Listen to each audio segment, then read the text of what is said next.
Hi everyone, welcome to Sun Classes. और आप लोगों को फिर से स्वागत है चैनल में। तो आज के क्लास में हम लोग पढ़ने वाले हैं स्प्रिंग के बारे में। किसके बारे में? स्प्रिंग के बारे में। स्प्रिंग का पोटेंशियल एनर्जी कैसे कैलकुलेट करते हैं उसके बारे में उसको देखेंगे, उसका क्या फॉर्मूला है और उसके ऊपर भी न्यूमेरिकल्स भी करेंगे। तो आइए चलते स्प्रिंग का पोटेंशियल एनर्जी पढ़ते हैं। देखो, पहले स्प्रिंग होता क्या है इसके बारे में मैं थोड़ा बता देता हूँ आप लोगों को।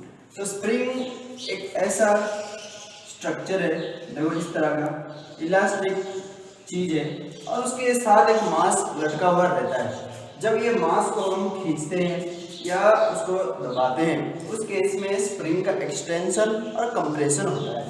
मतलब स्प्रिंग खींचा जाता है या कंप्रेस हो जाता है। पता है समझ में? तो कोई भी स्प्रिंग है, होता है ना, कोई भी स्प्रिंग के साथ हमेशा एक चीज जुड़ा रहता है, इसको बोलते हैं स्प्रिंग कांस्टेंट। और इसका सिंबल आप लोगों के लिए ये के।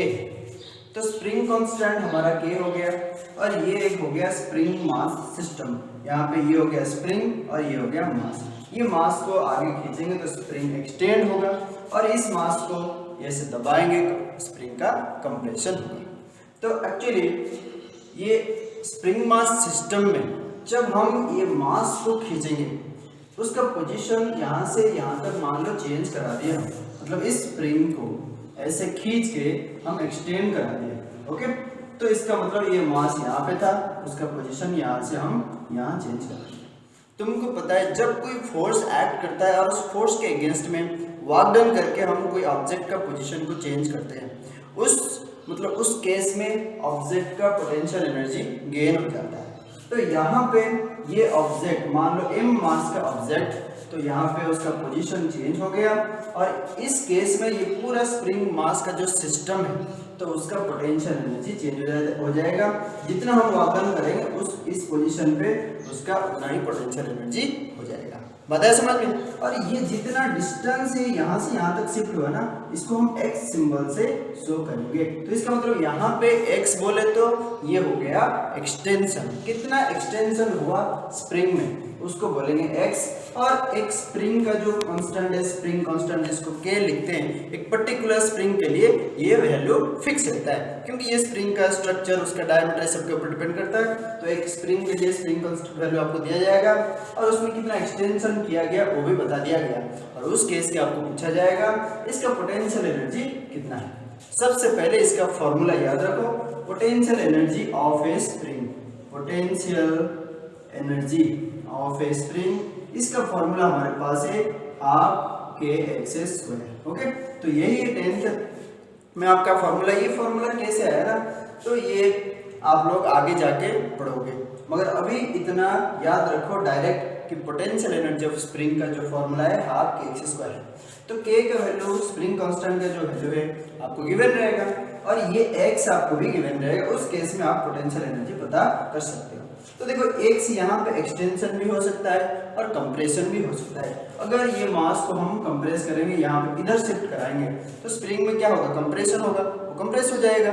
तो उस केस में ना, तो जैसे कि इसको मैं अगर इधर शिफ्ट करा दूंगा ये स्प्रिंग ऐसे हो जाएगा, उस केस में उसका पोजीशन यहाँ से यहाँ तक चेंज हुआ और ये बन गया कितना? कंप्रेशन हुआ x।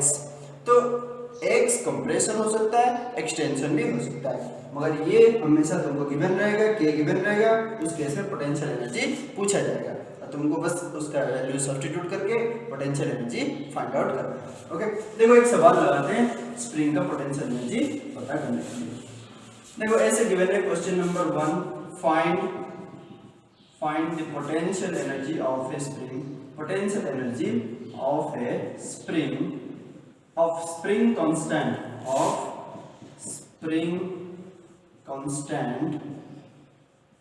3 into 10 to the power 3 Newton per meter, which is extended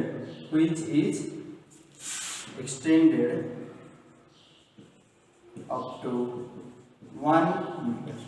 बात है समझ में? तो यहाँ पे देखो एक्सटेंशन कितना है? 1 मीटर है, ये तुमको गिवन है। और ये जो k का वैल्यू है ना, स्प्रिंग कांस्टेंट का वैल्यू, ये भी गिवन है। अब पता क्या करना है आपको, बस पोटेंशियल एनर्जी पता करना है और डायरेक्ट फार्मूला पुट करना है। तो इसका सॉल्यूशन कैसे हो जाएगा, देखो इसका पोटेंशियल एनर्जी ये बराबर हो जाएगा हाफ के एक्सेस स्क्वायर। तो इस केस में मेरे को बताओ हाफ का हाफ रहेगा, के का कितना वैल्यू है 3 × 10⁻³ अब x का कितना वैल्यू हो गया 1 का स्क्वायर। तो अब ये 1 का स्क्वायर तो 1 ही रहेगा ना, तो यहाँ पे सॉल्व करेंगे तो 1.5 × 10⁻³ ये जूल में आ जाएगा, क्योंकि ये न्यूटन बड़ा ऐसा यूनिट है, मीटर भी ऐसा यूनिट है, तो यहाँ पे पोटेंशियल एनर्जी का जो यूनिट आएगा वो भी एसआई में और बड़ा यूनिट आएगा, तो इसलिए ये आ गया हमारा आंसर। तो सिमिलरली आपको अगर पोटेंशियल एनर्जी दिया हुआ रहेगा, k का वैल्यू दिया हुआ रहेगा, x भी निकाल सकते हो, पोटेंशियल एनर्जी दिया हुआ रहेगा, x का वैल्यू दिया हुआ रहेगा, k भी निकाल सकते हो। तो उसके ऊपर भी एक न्यूमेरिकल बता देता हूँ। देखो आपको question number 2 find extension in the spring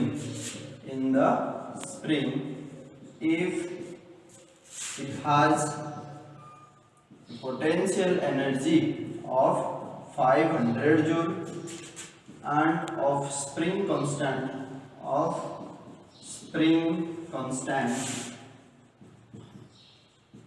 4 × 10⁻³ Newton पर मीटर। ये स्प्रिंग कांस्टेंट का यूनिट है। तो देखो यहाँ पे आप लोग को क्या गिवन है और क्या पता करना है, इसको बस देखना है।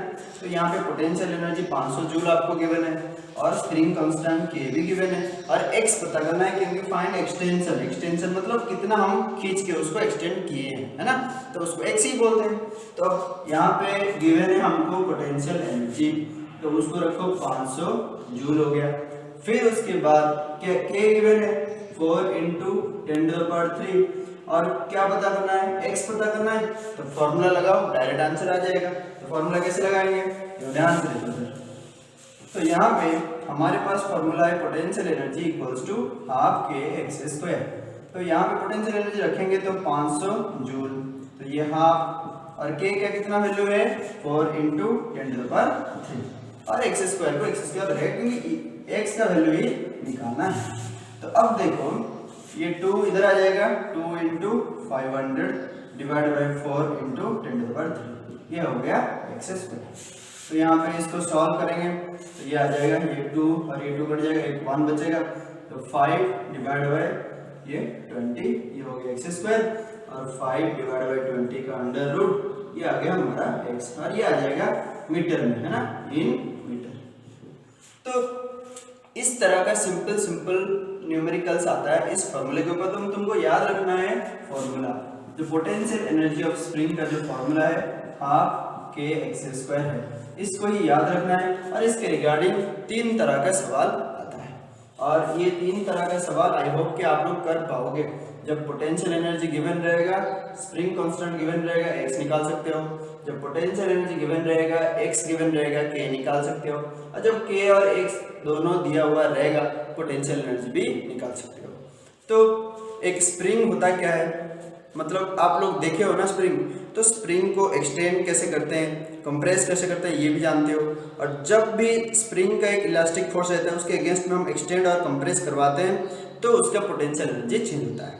और कितना पोटेंशियल एनर्जी चेंज होता है उसको पता करने के लिए हमारे पास फॉर्मूला है हाफ के एक्स स्क्वायर, जहाँ पे k होता है स्प्रिंग कांस्टेंट और x हो गया जितना एक्सटेंशन जितना कंप्रेशन हुआ उसको ही बोलते हैं x। तो इस फॉर्मूले के ऊपर इस तरह का आपके कोर्स में 3 तरह का मतलब सवाल आता है। तो इतना कर सकते हो। तो अगर ये वीडियो आपको अच्छा लगा, आपको स्प्रिंग के पोटेंशियल एनर्जी का जो न्यूमेरिकल 10th बोर्ड में आता है, तो उसको मतलब करने के लिए कुछ आपको क्लू मिला, तो आप इसको सारे दोस्तों को बताओ, शेयर करो और बढ़िया से पढ़ते रहो। Okay, thanks for watching.